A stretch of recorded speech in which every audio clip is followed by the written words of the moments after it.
เรียบซูบางปอนนักเนี้ยថ្ងៃនេះខ្ញុំមកបង្ហាញការឋានវេលាទឿទំហំ612នៅខាងភូមិត្បែងឃុំត្បែង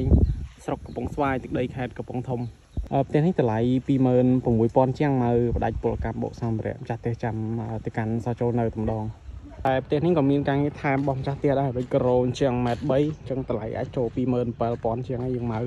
ពលកម្មបូកសម្ភារៈណាផ្ទះនេះយើងប្រើចង្តាងហើយក៏ថាគ្រឹះរាក់ការងារស្យាបហ្នឹងចាស់ទេកតក្រោយទេគាត់ថាធ្វើថយលុយក្រោយអញ្ចឹងទេនេះអត់20ខ្ញុំវិញហើយ10ខាងក្នុងឥឡូវតោះបងប្អូនទៅមើលខាងក្នុងអស់គ្នាទេនេះជ្រីជ្រុងច្រើនណាតម្លៃវាយើងយក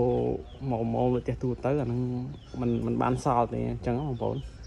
អញ្ចឹងពេលខ្លះយើងយកតម្លៃគួរសមទៅព្រោះយើងនៅមានការជួសជុលឲ្យម្ចាស់ផ្ទះដែរណាអញ្ចឹងអានេះជាងឆ្នាំមកដល់ម៉ូបនេះជាងឆ្នាំហ៎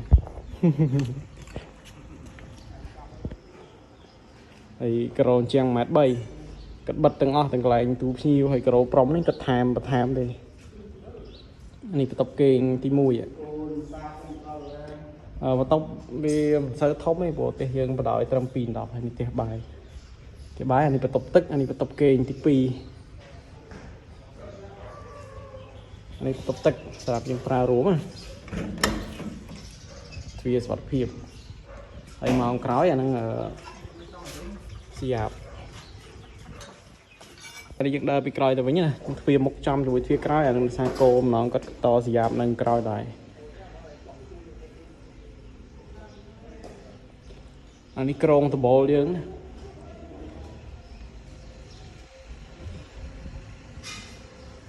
ជាងឆ្នាំចូលមកដល់ម្ដងមកពីកពតមកចប់ការឋានកពតយើងចូលមកការឋានអានេះហើយចេញពីនេះបានយើងទៅការឋានផ្សេងទៀត